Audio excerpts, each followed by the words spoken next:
Hello everyone, welcome to this video where I will show you how to create authorization with the Flask API.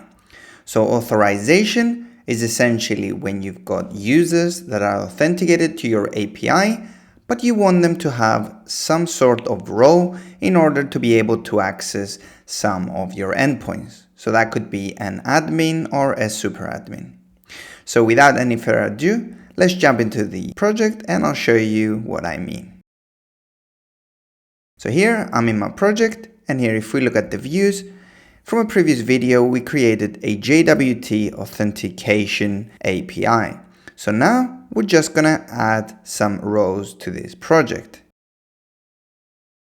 So I'm gonna head to my models, users, and here I will create my row model. So I'm going to say row, this extends the base model, and the table name is rows. So here, what we need to add are a few columns. So we need an ID, and this is a column of integer.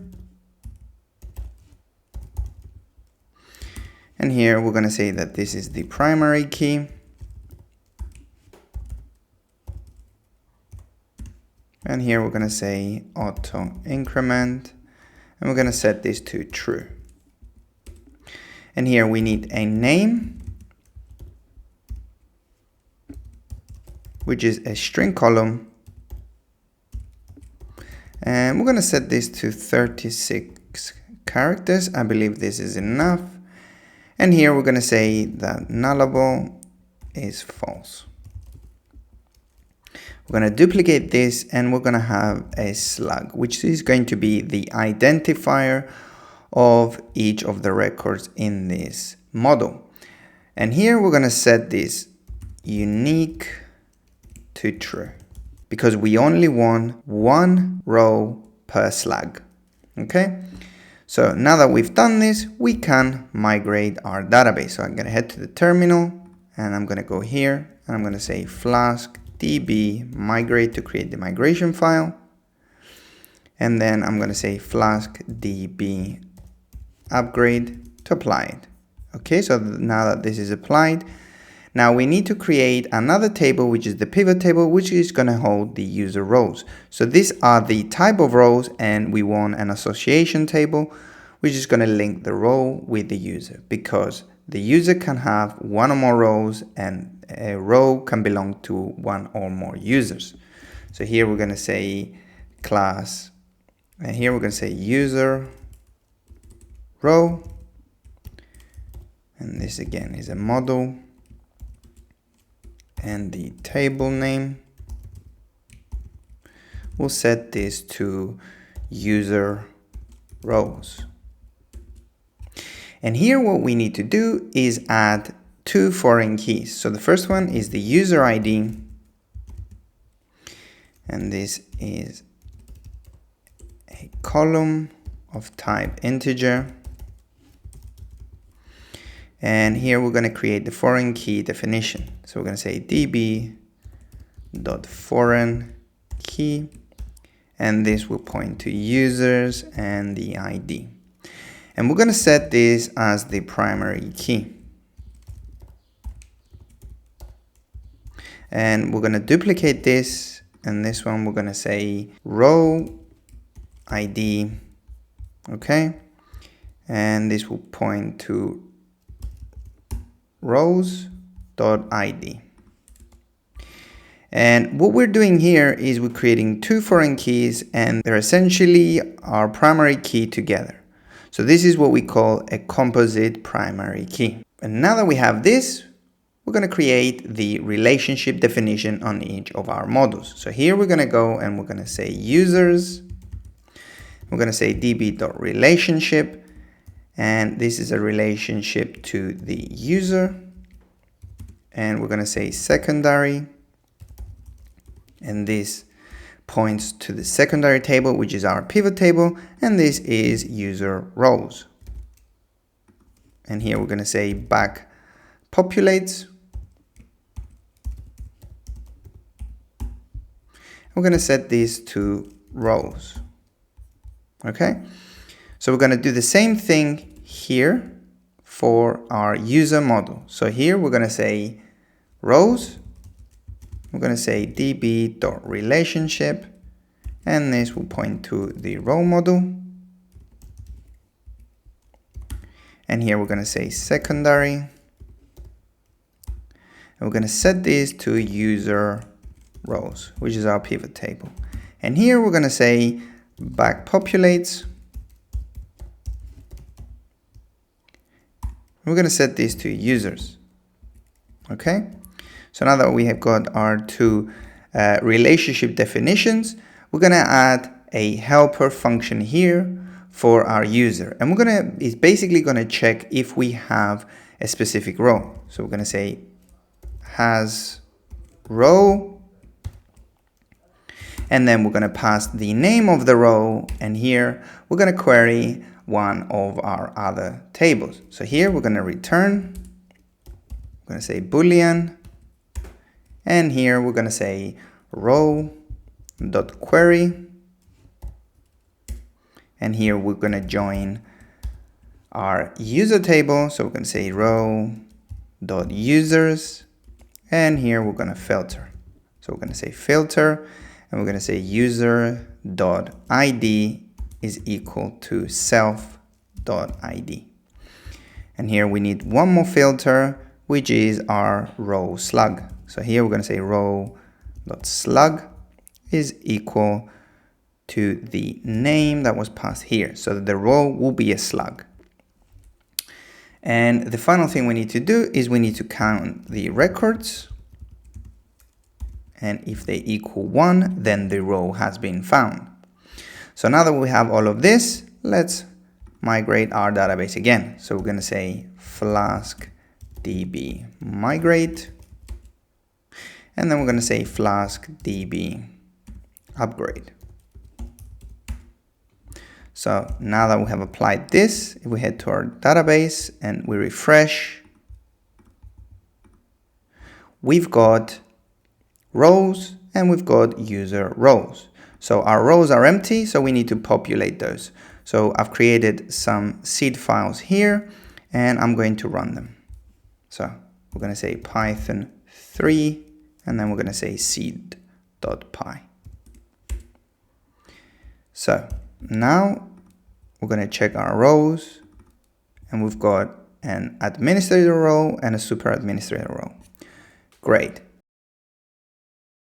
So now what we need to do is we need to create a decorator that will help us validate the requests that come in. So we're going to go here to auth, and here we're going to create a Python file called decorators. So here we need a function which will act as our decorator. So I'm going to call this auth row because it will accept a row. And here we need a wrapper function. So we're going to say wrapper, and here we're going to accept our function. And here we're going to use another decorator called wraps. This is not needed, but essentially this keeps the definition of our initial function. So our doc block remains intact. So I'm going to pass our function there. And here we're going to create another function called decorator. And this will accept the arguments and the keyword arguments of the function we're decorating. Okay, so now that we've got this, we need to get our current user from the JWT. So we're going to say current user is equal to get current user. So we're going to import that from Flask JWT extended, and we're going to get the current user. So what we need to get here is our rows. So here we were passing one row, but if we want to make it more flexible, we're going to either accept one row or a list. So to see if this is a single row or a list, we're going to do this. We're going to say rows is equal to row if is instance,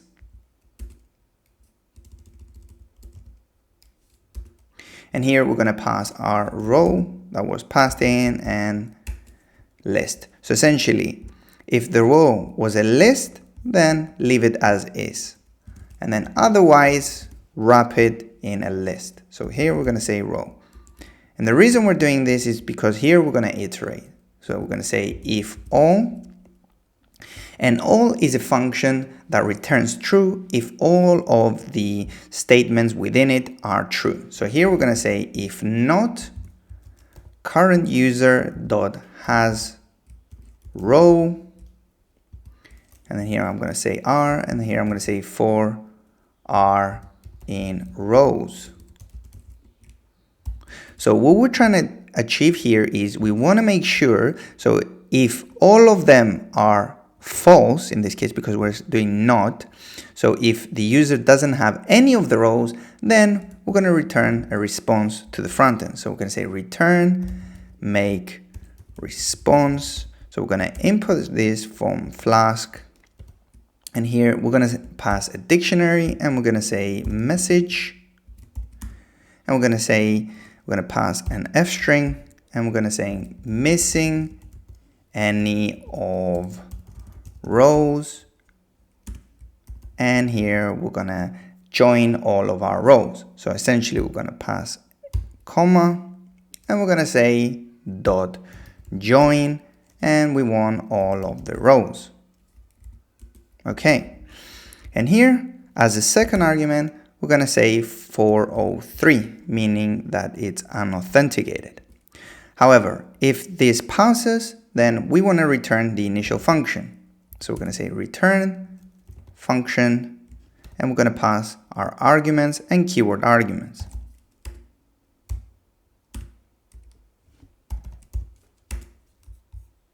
Great. And here we're going to return our decorator, and here we're going to return our wrapper.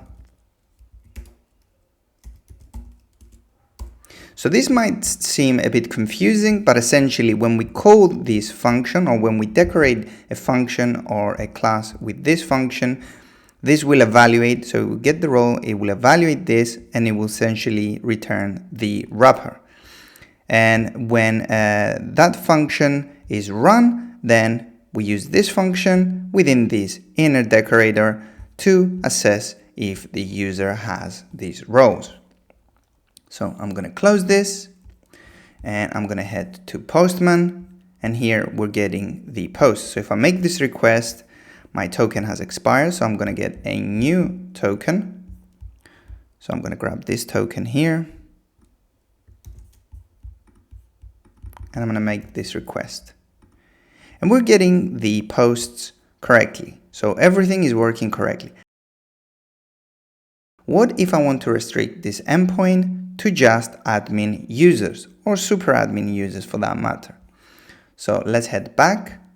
We're going to head to our API, resources, forum, and here we're saying that JWT is required, which is what is asking for a JWT when we're trying to make a request to this endpoint. In addition to this, we want the auth row. So here I'm going to say auth row, import that, and here I'm going to say admin. So the reason I'm putting this decorator before this decorator is because within this decorator we're using the current user from get current user, and in order for that to work, the JWT needs to be evaluated first. So the way we need to do that is we need to pass this decorator first and then this one. So if we head to the Postman and we make this request, we get missing any of rows admin, because we have set it that we need the admin role to access this endpoint.